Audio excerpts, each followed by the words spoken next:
तर मला तेव्हाच असं वाटलं मला देव भेटले. अरे मॅम रडू नका. नाही म्हणजे तो अनुभव त्या दिवशीच मला, आणि मी जेव्हा आली तेव्हाच मला डॉक्टरांनी अगदी कॉन्फिडन्स दिला. नमस्कार मित्रांनो, तर आज आपल्या बरोबर सुनीता मॅडम आहे आणि सुनीता मॅडमची ट्रीटमेंट मला आज आठवतं अजूनही. 3 वर्ष आधी त्यांची फुल माउथ ची इम्प्लांट ट्रीटमेंट झाली होती आणि संपूर्ण दात त्यांचे नसल्यानंतर त्यांनी ट्रीटमेंट केली. आणि मला अजूनही आठवतं की त्यांनी ट्रीटमेंट जी सुरुवातीला घेतली होती ती डेंटल कॉलेजमध्ये घेतली होती. ती तिकडे बरेच शिकणारे डॉक्टर्स असतात आणि त्यांनी तिकडे ट्रीटमेंट केली होती आणि बरोबर त्या ट्रीटमेंटमध्ये सारखे त्यांचे दात तुटत होते. बरोबर मॅडम? सारखे दात तुटत होते आणि ते झाल्यानंतर ते स्वतःहून इकडे ट्रीटमेंटला आले आणि त्यांनी ती ट्रीटमेंट केली आणि आज 3 वर्ष झाले त्यांचे दात व्यवस्थित आहे, व्यवस्थित ते खातात आहे. तर मॅडम तुम्ही 2 शब्द सांगू शकतात की तुमचा काय अनुभव ट्रीटमेंट करायच्या आधी होता, जेव्हा दात नव्हते तेव्हा तुम्हाला काय त्रास होता, मग तुम्ही ते दात लावले त्या डॉक्टरांकडे, तर तुम्हाला किती वेळ लागला त्या डॉक्टरांकडे ट्रीटमेंट घ्यायला, आणि त्याच्यानंतर तुम्हाला त्रास झाल्यानंतर तुम्ही आमच्याकडे आले आणि आम्ही तुम्हाला ते परत चेंज करून दिलं, तर तुम्हाला त्याच्यात किती फरक पडला, जरा 2 शब्द बोलू शकता तुम्ही? मी प्रथम म्हणजे मला जेव्हा कळलं की मला आता दातांचे सगळे काढून व्यवस्थित दुसरे लावावे लागणार आहेत, तर मी तिकडे म्हणजे डेंटल कॉलेजमध्ये त्याच्यासाठी गेले की जरा खर्च पण कमी आणि चांगले लावले जातील म्हणून मग मी तिकडे गेली. पण त्यांनी मला खूप शुअरिटी दिली की खूप चांगलं होईल, तुम्ही काही काळजी करू नका. आणि मला म्हणजे सगळे पाडण्यापासून सगळं 2 वर्ष ऑलमोस्ट केले लावेपर्यंत. 2 वर्ष दात लावायला गेले? हो हो हो. म्हणजे संपूर्ण दात काढल्यापासून 2. मित्रांनो ऐकून घ्या, 2 वर्ष त्यांना दात काढेपर्यंत, दात लावेपर्यंत, कृत्रिम दात लावेपर्यंत त्यांना 2 वर्ष गेले. आणि हीच ट्रीटमेंट आपण आपल्या क्लिनिकमध्ये 5 ते 7 दिवसात करतो. मॅडम बोला तुम्ही पुढे काय एक्सपिरियन्स? 2 वर्षानंतर लावल्यानंतर त्यांनी जे दात लावलेले मी खूपच छान होते, ते मला खूप आवडले. मला असं वाटलं तर मी म्हणजे माधुरी दीक्षितची स्माईल वाटत होती, असे एवढे छान लावलेले. पण 1 महिन्यातच हळूहळू ते कॅप निघायला लागले, कधी उजव्या बाजूने कधी डाव्या बाजूने. तर मला थोडंसं मग हे वाटायचं हे काय, तरी मी म्हटलं असेल काही. पण 1 महिन्यात, दुसऱ्या महिन्यात पण तसंच असे वेगवेगळे कॅप्स निघायचे. मग मला परत टेन्शन यायला लागलं की हे चांगले तर दिसत आहेत पण असं सारखं सारखं आपण किती वेळा येणार इकडे. तर मी त्यांना सांगितलं, ते बोलले नाही असंच बरोबर आहे, असं सगळे पेशंटचं असंच होत असतं.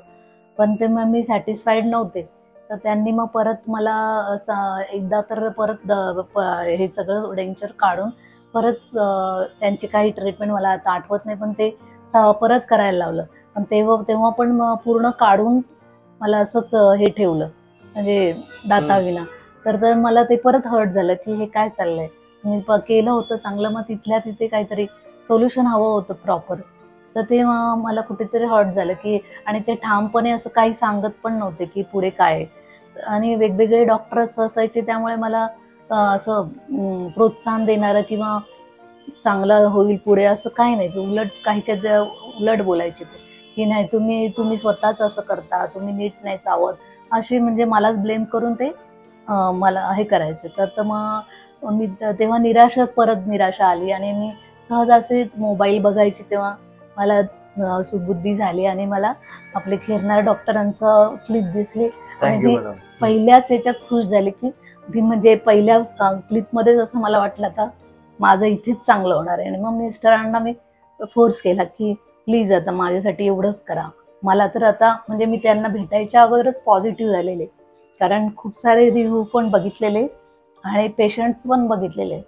तर मला तेव्हाच असं वाटलं मला देव भेटले. अरे रडू नका. नाही म्हणजे तो अनुभव त्या दिवशीच मला, आणि मी जेव्हा आली तेव्हाच मला डॉक्टरांनी अगदी कॉन्फिडन्स दिला की काही नाही, तुम्ही घाबरू नका, तुम्ही आता जे केलंय ना ते थोडंसं चुकलंय, पण आपण त्याच्यावर पण सोल्युशन काढू आणि छान करू. म्हणजे त्यांनी एवढा कॉन्फिडन्स दिला आणि मला खूप खूप बरं वाटलं.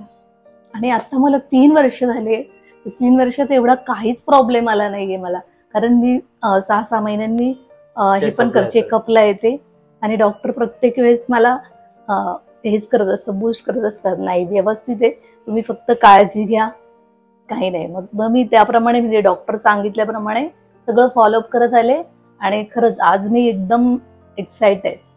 पूर्वी मला म्हणजे त्या दातांमुळे कुठे जायचं, कुणाशी बोलायचं फ्रीली असं होतच नव्हतं. पण आता तर मी सगळ्यांशी बोलते पण, आणि आता तर ठरवलंय मी कराओके मध्ये जायचं. म्हणजे क्वालिटी ऑफ लाईफ इम्प्रूव्ह झाली आहे तुमची. हो, मला म्हणजे गाणी पहिल्यापासून आवडतात, पण इतकी वर्ष ते दातांमुळे मी कधी स्वतःकडे पण हे करत नव्हते.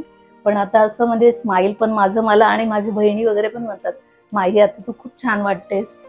म्हणजे आणि मला स्वतःला तर डेव्हलप करायचं आहे. Very nice. आणि मला असं वाटतं मी म्हणजे पुढे पण चांगलंच करेन. चला, म्हणजे खूप माझ्या खूप छान. सुप्त भावना ह्या फक्त दातांमुळे, आणि दात म्हणजे आपण फक्त नाही, दात म्हणजे व्यक्तिमत्व आहे आपलं आपलं. व्यक्तिमत्व आहे खरं. आणि चेहराच आपल्याला एक्सप्रेस करतो आपल्या संपूर्ण बॉडीला, आपल्या संपूर्ण भावनांना. तर त्यामुळे मी डॉक्टरांची खूप खूप खूप अनंत आभारी आहे. आणि असं सगळ्यांनी ज्यांना माझ्यासारखा प्रॉब्लेम आहे त्यांनी खरंच बिंदासकडे यावं, कारण डॉक्टर इतके चांगले आहेत, छान समजावून सांगतात. त्यांचा स्टाफ पण खूप चांगला आहे, प्रेमाने बोलणारे आहे आणि समजावून सांगतात. म्हणजे तुम्हाला निराशा ही त्याच दिवशी निघून जाईल. खरंच मी डॉक्टरांना काय बोलू करत नाहीये. थँक्यू. तुम्ही एवढं बोलला, आम्ही फक्त एक माध्यम आहोत. तुमची मेन तर जी विल पॉवर आहे त्याच्यामुळे तुम्ही हे पण सगळं करू ती विल शकलाय. पॉवर तुमच्यामुळेच क्रिएट झाली आहे. ते तर आमचं काम आहे मॅडम, असं काही नाहीये.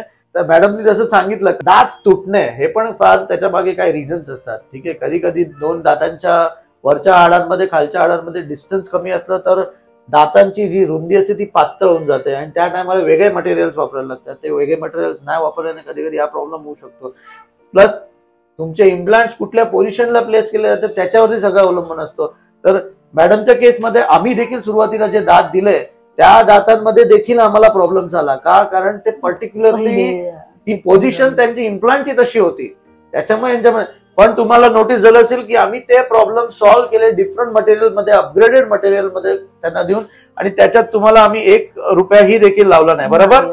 प्रॉब्लेम चुकी आमची नव्हती, चुकी होती ती आधी इनिशियली प्लेस केलेल्या त्या प्लेसमेंट प्रमाणे आम्हाला तुम्हाला मटेरियल परत सेकंड टाइम चेंज करावं लागलं. आणि पण आज त्या चेंज करून बरेच दिवस झाले आहेत, आणि आता ते व्यवस्थितपणे आता आपल्याला सक्सेसफुल फॉर्म्युला मॅडमसाठी कळलेला आहे. तुम्हाला मी दाखवू इच्छितो की कशी मिस्टेक्स करतात डॉक्टर्स. आता तुम्ही खाली जे बघितलं तर खाली ही ट्रीटमेंट नॉर्मल आहे, पण वरती बघा कशा प्रकारे हे मेटल्सचे पार्ट जे एक्सपोज आहे, याच्यामुळे काय होतं की थिकनेस भेटत नाही. तर आम्हाला वेगळं मटेरियल वापरायला लागलं, आणि त्याच्यामध्ये आता आज व्यवस्थित झाल्यामुळे मॅडम चावून दाखवा त्यांना, टक टक टक टक. त्यांना क्लिनिंग साठी स्पेस देखील दिलेली आहे वरच्या याच्यामध्ये, त्याच्यामुळे व्यवस्थितपणे क्लीन आणि ठेवू शकतो आणि व्यवस्थित स्ट्रॉंग राहू शकतं. तर हे फार महत्वाचं आहे की एक्सपिरियन्सने ह्या गोष्टी येतात. मॅडम एक शेवटचा प्रश्न मला विचारायचा आहे तुम्हाला. कॉलेजमध्ये आपण जातो किंवा कुठल्याही ठिकाणी जिथे स्वस्त ट्रीटमेंट होते, ठीक आहे, ती ट्रीटमेंट मध्ये क्वालिटीचं काय असतं? क्वालिटीमध्ये इम्प्रूव्हमेंट असते का क्वालिटी खराब असते तुमच्या हिशोबाने?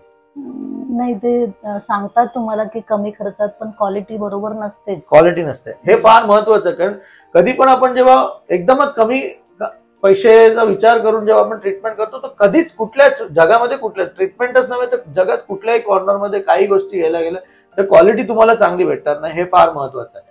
तर माझा हा तुम्हाला सगळ्यांना एक संदेश देतो मी की प्राइस पेक्षा तुम्ही व्हॅल्यू वरती जा, की किती तुम्हाला व्हॅल्यू भेटणार आहे, म्हणजे एखादी वस्तू किती टिकणार आहे आणि किती आयुष्यभर तुम्हाला त्याचा साथ भेटणार आहे याच्यावरती तुम्ही प्राइस डिसाईड करा, ना की तुमची जस्ट ओव्हरऑल प्राइस वरती.